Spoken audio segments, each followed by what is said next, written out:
Hi everyone, Scott with CyberScribe.org, and in this video I'm going to be showing you how to take these redundant links that you see on these switches here, and we're going to put those into an ether channel so we can use all of the links instead of just the one.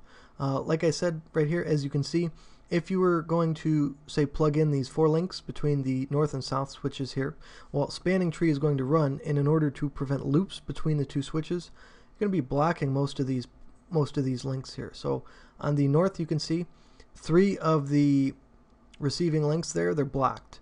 So really here you have 4 links, but you're only using 1. So that's just because if you were using 2 then or more, you would be, the frames would be looping here and things like that.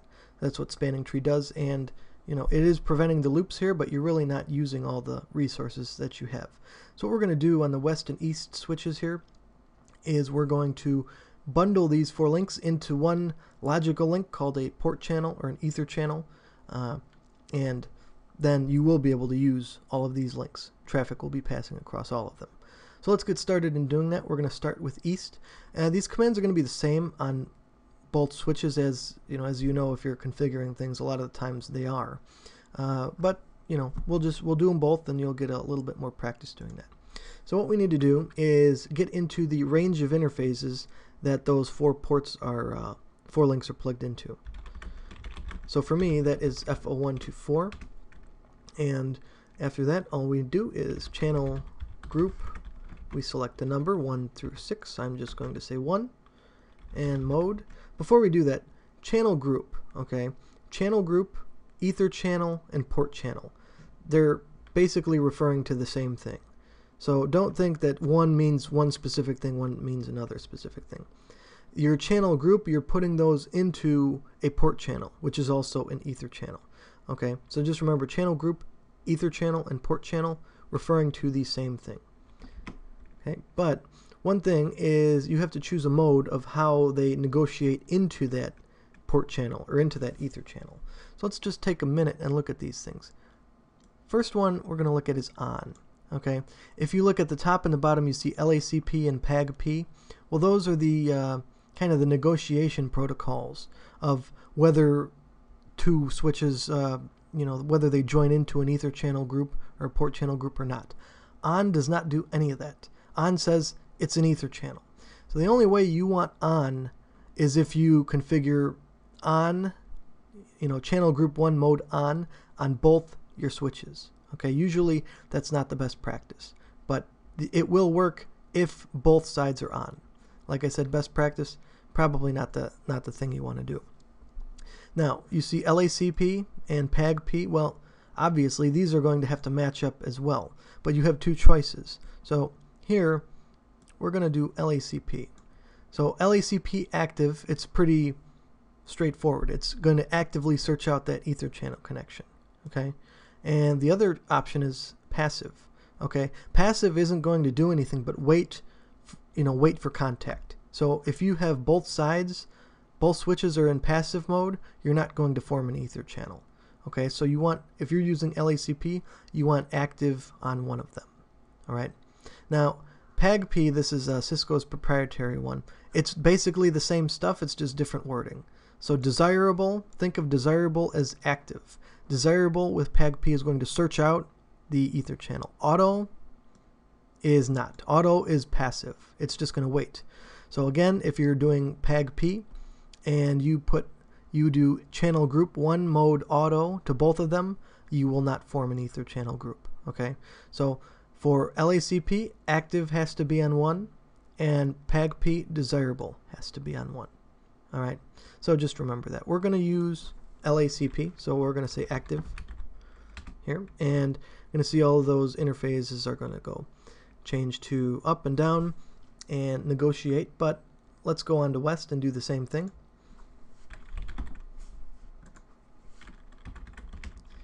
And the interface range is the same.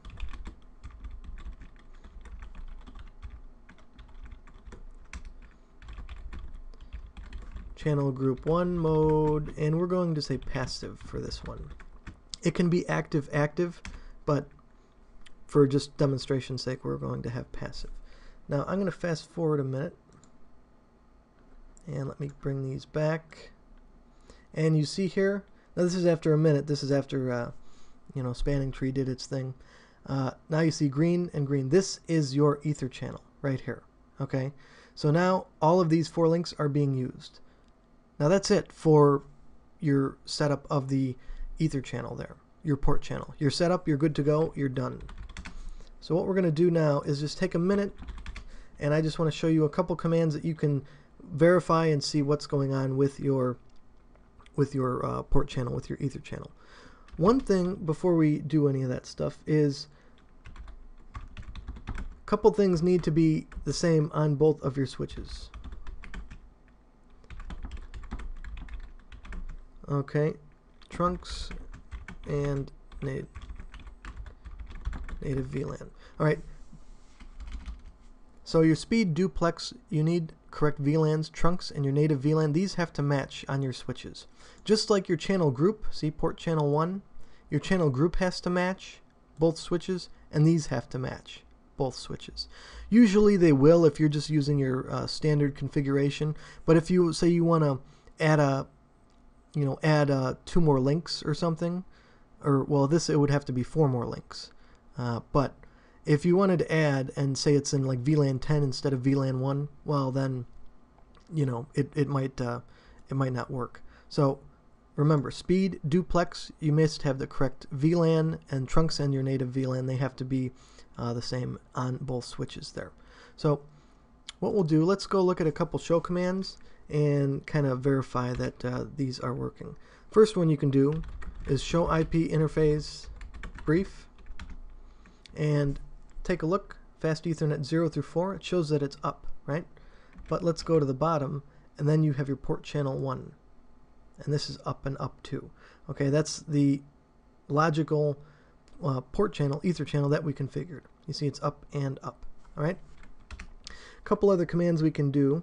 We can do a show spanning tree, and you can see, you also can see the port channel right there too. Okay, see it's just 1, PO1, port channel 1, and it's forwarding, and it's the root port there you can see. But like I said, you have 4 links, but it's only, logically it's 1, right?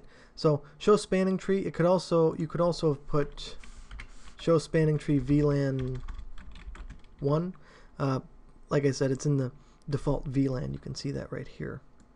Okay, but if you have a different VLAN, you can just say show spanning tree VLAN 10 if everything is in that VLAN. Remember this though, because this might be, this is kind of a good question to ask on an exam, because it's not like a show Ether channel, so it might be a tricky one that they might use to kind of just basically trick you into getting the wrong answer there. But you show spanning tree will show you the port channel. Okay, that's the point of that. A couple other ones. Show Ether channel, and there's a couple options here. All right, load balance, you can just check out how the load balancing scheme is working. Port channel, let's just do. You can get some information about the port channel there. You can see your group 1, PO1 is right there. LACP, all right, that's the protocol that we're using. And then at the bottom you can see these are all active. So let's just go into the other one, and here we go. Remember, we should see passive on this one. See? So this is a way you can tell if there's if you're doing a question and it says, well, a channel group is not forming, why not? Well, if both of these were passive, well, that's why. Okay, and let's just do a show Ether channel summary. Okay, this is a good one that you might want to just use as your first if you're troubleshooting. You might want to use this just to get your basic feet on the ground in this case, to see what protocol you're using, your ports you have, see these flags. So there might be an issue with some of these things here. P means that is in the port channel, and then your port channel S and U, and you just look up here, in use, and layer 2, because switches are layer 2 devices. Alright, so show Ether channel summary is probably a good place to start. Another one that you can use is show Etherchannel, and this gives a lot of information. Actually, there's another one that gives a lot more information, but a lot of these you'll find give sometimes they give a little bit of different information, sometimes they give very similar information, but it's more of just practice of getting in there and seeing which one gives what. Okay, show interface Etherchannel. This is the one that gives a lot of information. So let's take a look. There's a lot of mores, and let me expand this. And let's get to the top, and I'll just show you.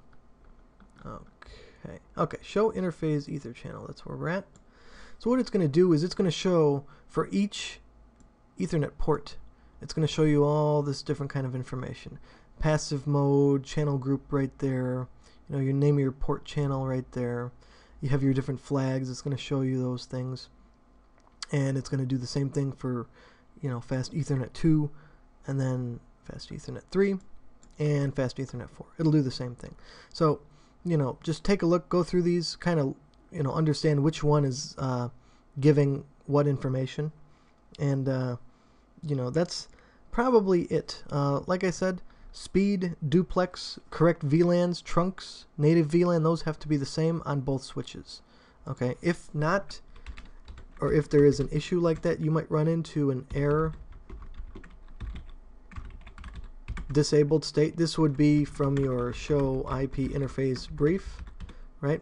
So sometimes where it would be up or administratively down if you shut down a port, well, your port channel might be error disabled, okay, because some of these things might be off, like incorrect VLAN or incorrect speed or duplex or something like that.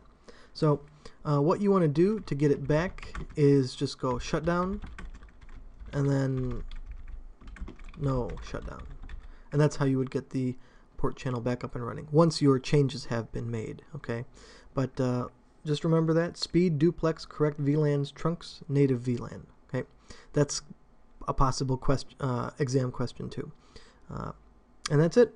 Like I said, it's pretty easy to configure. It's more of a matter of just once you're configured, then knowing where the information is, knowing what information, and knowing, you know, what kind of information that you have to get. So just to show you, if you need to see, okay, well, okay, we're at the full duplex setting. We're at 100 megabits per second. Okay, that is your show interface command. All right, so that's how you could find some of the other issues if it's not if your port channel is kind of broken. So you can, that's just another one. Show interfaces F01. All right, and that's all I had for this video, and I will be back with more, so stay tuned for more videos.